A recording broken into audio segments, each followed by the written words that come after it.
Yeah.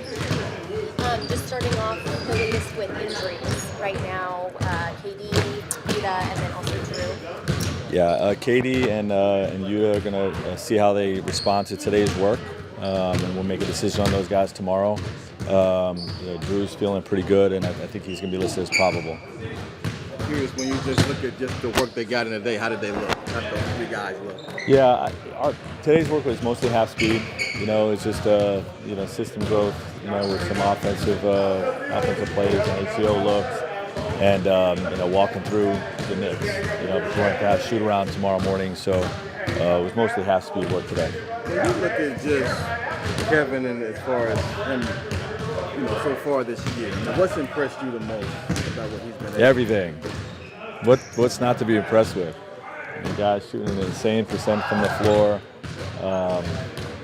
He works extremely hard. He wants to be in everything, every drill, every practice.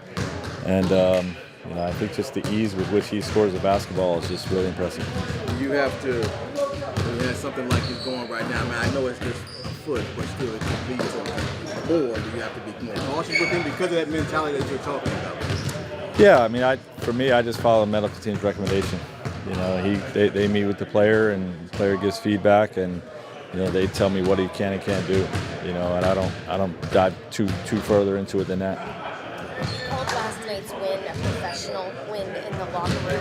The guys might have been able to play down, but they didn't. Just how important is that? What we see in the league? Some teams tend to do that. Yeah, and that's what we want to be. We want to be a team that, no matter what point in the season is, no matter what our opponent's record is, that we want to be the harder playing team. And, when you're playing a team that's undermanned with injuries like that, you want to come in and take care of your business. And I thought our guys did that. When you look at just the Knicks, what's jumping out to you immediately when you look at that? Randall and Brunson, and I love their depth. I was looking at their 9-man rotation, and I love all 9 of those guys individually as players. You know what I mean? Like, they have a really good team, and it's not just about Brunson and Randall. Obviously, those two guys, Brunson particularly, head of the snake. Randall being their big time scorer, but they're a complete team. They're obviously extremely well coached, with Coach Tibbs, and we're gonna have to play well to beat them. I went through the couple of the scenarios for the in-season tournament. It just seems like something crazy has to happen for you guys not to get in. Yeah. Or do you even scoreboard watch on Tuesday? Okay. Yeah, I do. Obviously something really crazy would have to happen, but I feel really good about where we're at, and hopefully we've done enough to be in. From 30,000 feet, everybody knows about Kevin's scoring, but I'm just curious, what has he brought just in terms of leadership, demanding excellence in the locker room? What sort of things in that vein has he brought? I think his leading by example, how hard he goes in practices and in individual workouts, is really contagious for our group. And obviously, his not just his scoring, but his make the right play mentality. He's elite at picking apart double teams with the pass, and that's something I think that goes underrated in his game.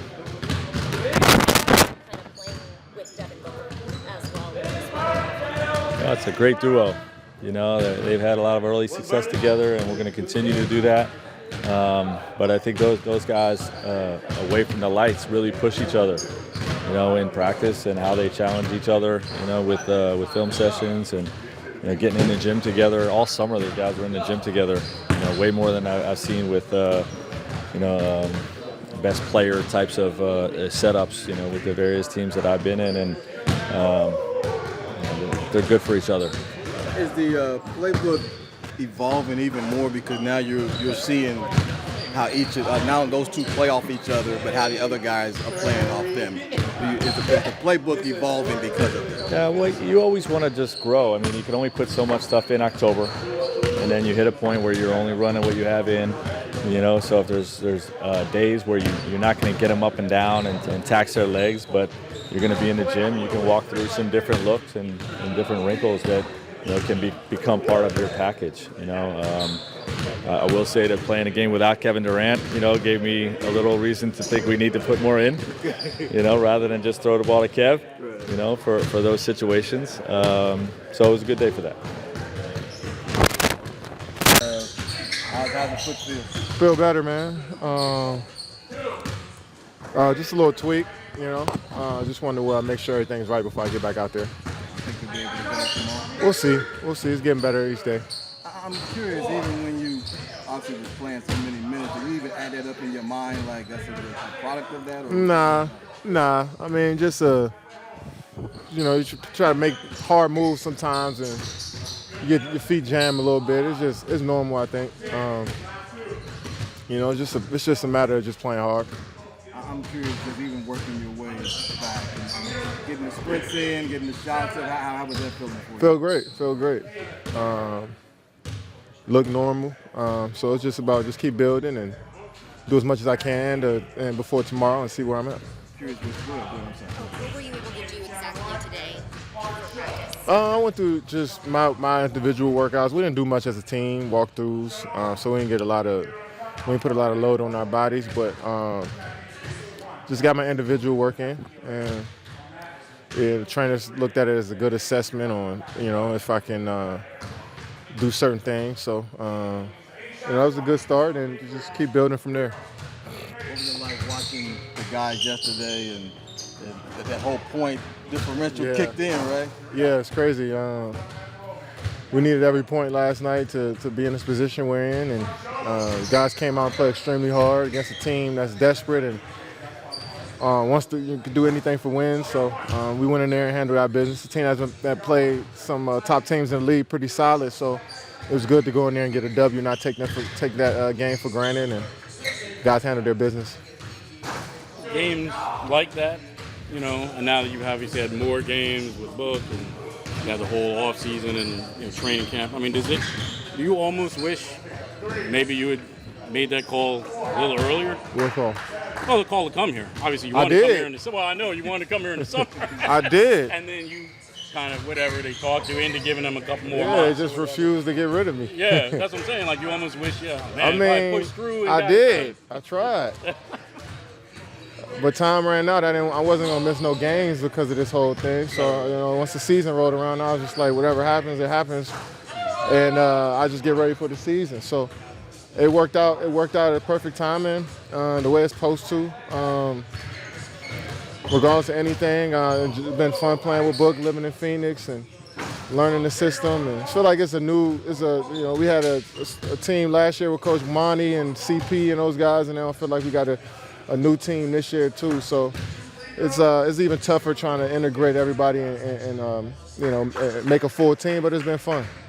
Frank talked about just the relationship with you and Book, how you guys push each other to be better, working out together. Can you tell us a little bit more about that? Yeah, just iron sharpens iron, and we always want to see how we are against each other in a workout and see how hard each other goes, and just have that dialogue on what we see out there as teammates. And we constantly talking about the game, on the plane, on the bus, before the games, obviously after the game. So when you have that constant dialogue on what's the best way to approach a game with another top player in your team, it just makes life easier. So I think that's been a cool part about it.